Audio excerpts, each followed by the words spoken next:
now listen, I know everybody wants to know, how does it feel to be a champion? Not just a champion, but a national champion. How does it feel to go against Springfield in overtime and pull that thing out to eventually go and play Oshkosh and win a national championship? How does it feel to cut down the nets? How does it feel to host a trophy over your head? How does that feel? That's what everybody wants to ask you, but I'm not going to ask you that. You know why? Because this is Hoop Loudy. And at Hoop Loudy, we care not only about that athletic side of it, but we also care about the academic portion of it. So, Coop, let's talk about other things other than just sports. Let's talk about academics. So somebody told me that you got a 4.0 as a student athlete in college. Is this true? Yeah. I mean, I definitely wasn't, my main goal in coming to college, but, I ended up getting it my first semester, and it's kind of just gone on from there. It's kind of been a fun thing to try and keep. And, I don't really go into classes hoping to get an A or having that as my main focus. Obviously just want to learn, and prepare myself for the future. But it's kind of been a good motivation thing for me, and to keep that going. What was your major, and how did you come about picking that major? I'm an accounting major and a Spanish minor. Actually, my dad's an accountant, so that's kind of how I got familiar with it. And then I took a class in high school. And really liked it, and I've always kind of been a math person, over English and other subjects, and that's what I came into college looking to do, and it worked out, and I really liked it, and kind of stuck with it from there. Everyone going into college should try and find what they like to do and try and find what they want to do in the future, and I think that was my main goal, and just figuring out what I wanted. And when I found my major and got interested in it, the grades kind of came with it. You're obviously going to do better in classes that you're interested in. How much time on average do you feel like you have to devote to academics? It varies by week. I think some weeks are obviously going to be more busy than others with tests and assignments, but I try and spend an hour or 2 hours each day, I think. But it's not always a 2-hour period of time where I'm just sitting down and doing homework for 2 hours straight. It's, between classes, getting little assignments done, or, studying for 30 minutes here or there. So it kind of just adds up. But, no, it's not really too overwhelming because it's not in, giant periods of time. Oh. So it sounds like you take advantage of those small gaps between classes. So you mean tell me you don't spend all that time just napping? I think that's what I used to do when I was in college, just trying to nap and get as much time between classes. I take naps when I can sometimes, but, a lot of my classes I'll have, small 20 to 30-minute breaks, and, I don't have time to go back to my room, so I'll just hang out, in a study area and, try and get as much done as I can during the day so I can, go to bed at a decent time at night and not have to stay up late studying like, a lot of people can fall into a habit of doing. Mm-hmm. Listen, Coop, I'm kind of telling on myself with this next question. This is more of a selfish question, man. I remember when I was in college, man, there were some classes that I used to sit in the classroom and not understand what was going on, and people would say, well, Bel, why didn't you ask the teacher a question? And I would be so far behind. I'm like, dude, this stuff is so complex that I'm not even educated enough to even formulate a question in which I can ask anyone. I would just have to ask you to just say everything all over again. Have you ever been in a class that you didn't know anything about the class? Everything was a foreign concept. And if you have, how'd you navigate through that and still make a successful outcome? Yeah, I think to start off a lot of classes, it's that way. I know for me in my accounting classes, taking some classes about tax this year, and those have been completely new for me, and didn't know what questions to ask at the beginning. But, and even our professor kind of calls on us without, any notice, and he'll ask us what we think, and you just have no idea. And I think the easiest thing for us is, just being honest with your professors, and, if you're having trouble going in and, telling them that you really don't understand, and, they're usually pretty understanding. And a big thing at, Nebraska Wesleyan is our small class sizes. So I probably have 15 to 20 people in most of my classes, and, all our professors know us by our first names and, know about our lives. And, it makes it a lot easier to ask questions, and, you don't have to worry about, looking dumb or, And I think most professors too would tell you that, asking a dumb question is better than not asking at all. And, chances are too that if you're asking the question, someone else in the class has the same question. So I think just not worrying about that type of stuff and, just getting over that part of it.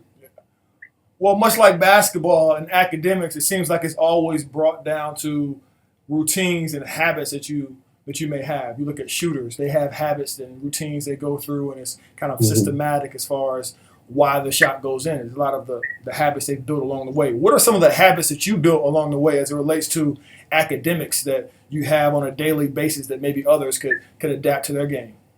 Yeah, and I said it before. I think always just trying to get things done when you can, and those little time periods, and just staying on top of things. I think I've always made school a priority, and sometimes you have to sacrifice things to get school done first. But I think I've managed it well, and been able to still have a social life, and hang out with friends a lot, and kind of still be a college kid. How does that rank as far as social life and? You got social life, you got basketball, and then you also have school. I didn't say that in order, but how do you manage all that on a day-to-day basis? Is it something you write down? Are you a planner? Do you put it in your planner? Do you write it down? Like, how does that look for you? Yeah, I'm definitely a planner. I'm pretty organized. I think my team would tell you that. I'm the organized one that gets everyone where they're going to be, and I've always got my assignments all written down, and just how that helps me stay on top of things, and then kind of just thinking throughout the week what I need to get done on what days, and planning with the free time I have, and I really try and get stuff done during the day and during the week, so I can hang out with friends at night or go out to dinner, hang out on the weekends and stuff like that.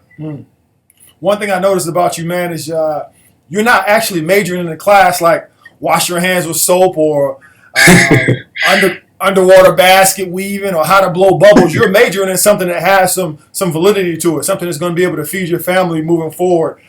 Was there a pressure to major in something that wasn't going to be so time intensive as accounting when you first started as a freshman?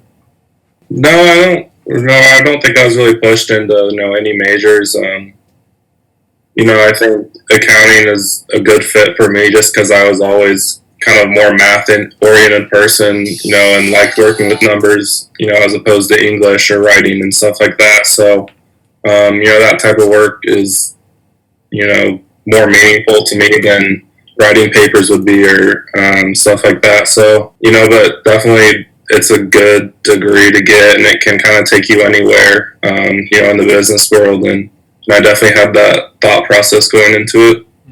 I want to make sure that we're clear on this because this interview could be taken out of context. They could think that I'm picking somebody, and no offense to the people I'm about to possibly offend, but they may think that I have picked somebody that sits on the bench that is just kind of like almost there just for their GPA, and they couldn't be further from the truth. As I look through your stats, man, you average almost 17 points a game. So my question is, when do you find time to still work on your game now that you're a stellar in the classroom? How do you still spend time outside of practice working on your game?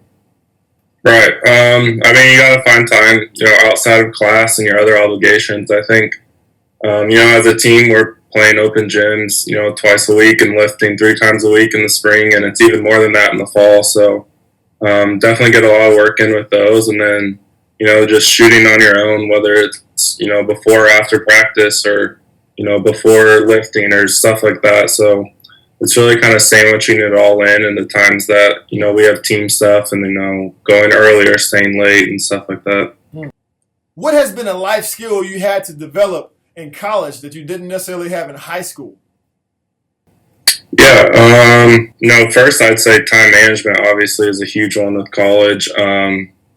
Getting things done on time and knowing what you have to do. And, I think, the aspect that people don't talk about a lot is like planning ahead and, saying I have 2 free hours here, what am I going to do? And, being, productive with your time and that type of stuff so you can, do other things that you want to do later. And also I'd say just communication too in general with, professors or, other people in academic life. I know in high school I wasn't always super willing to go get help, and it wasn't something I was very confident in doing, but now I feel like I have a lot better relationships with my professors, and can ask questions pretty easily, and just stop by their office and get help whenever.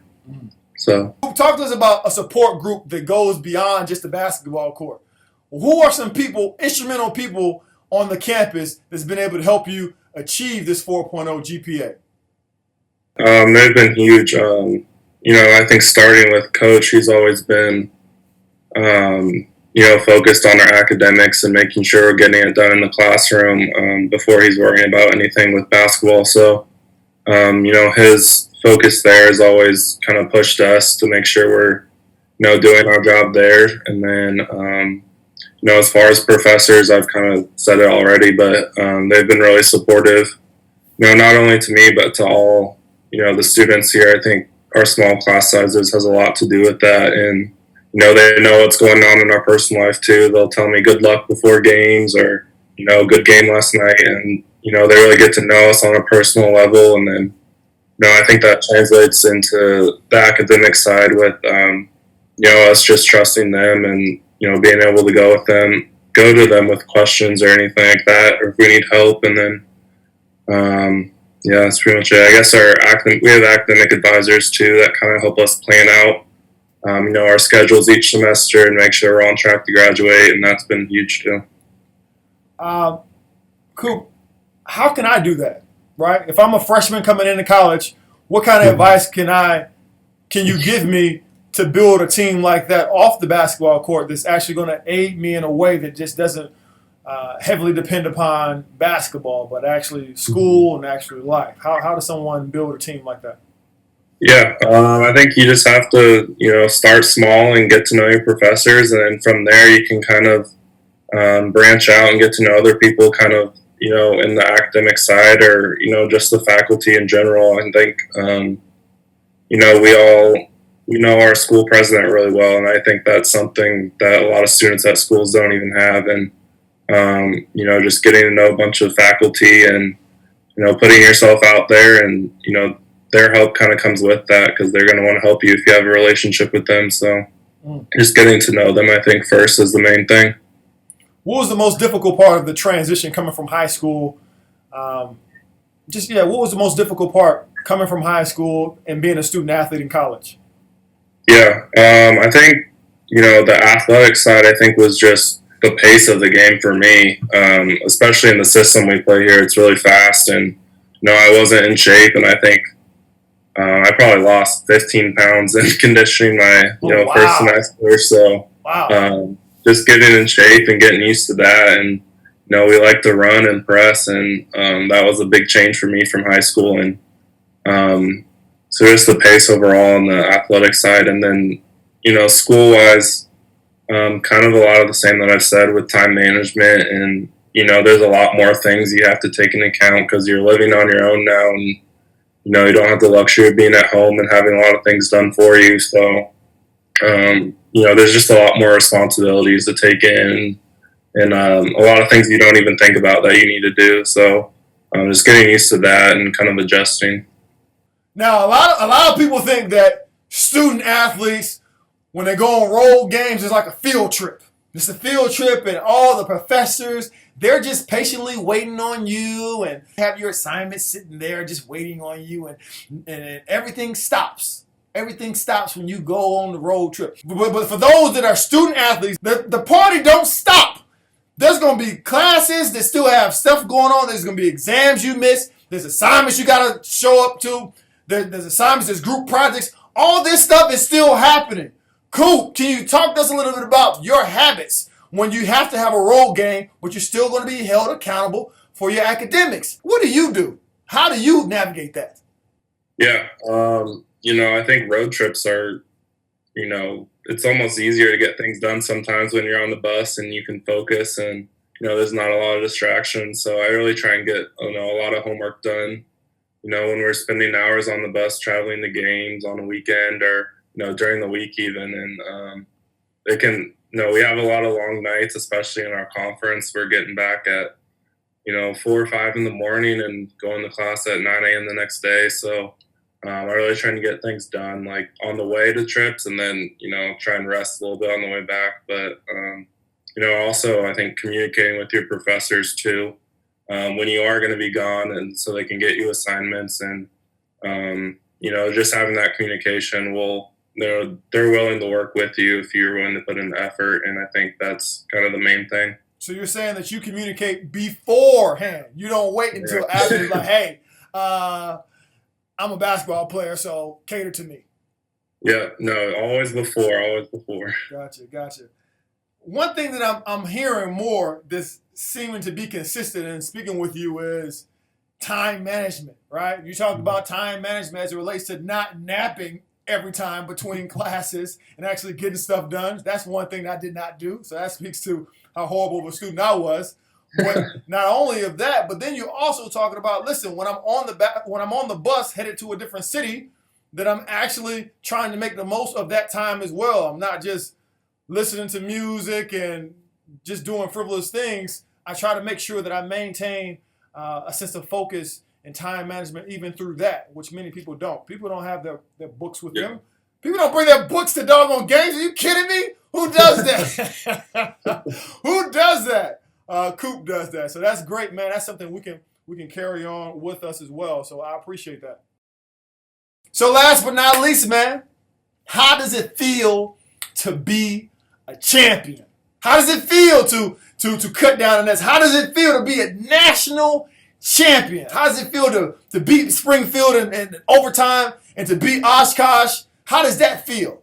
Yeah, it's amazing.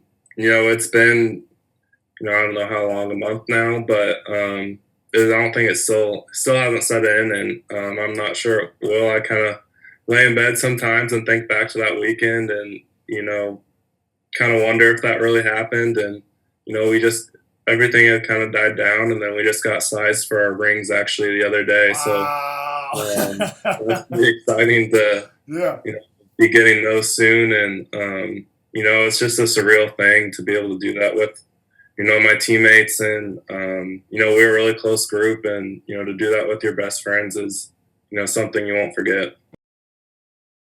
So Coop, we want to thank you for spending time with us to grow and to get better both on and off the basketball court.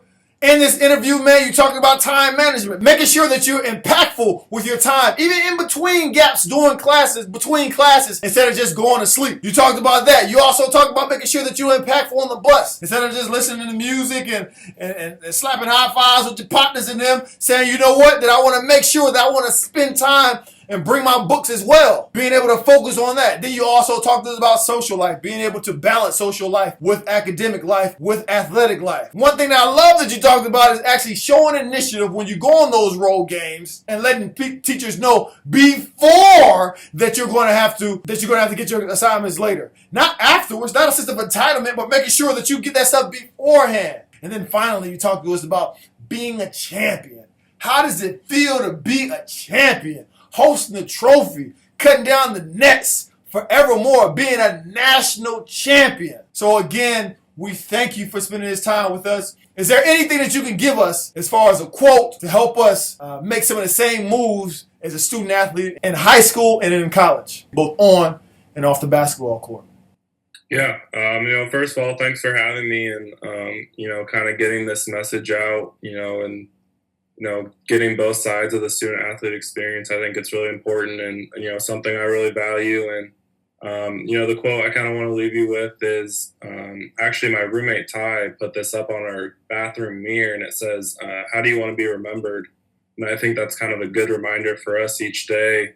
Whether life in general or in basketball, just leaving a positive impact on wherever we go, and treating people right and doing the right things, and, working hard in basketball. And I think, that's just kind of a good daily reminder to us each day when we get up and, see that.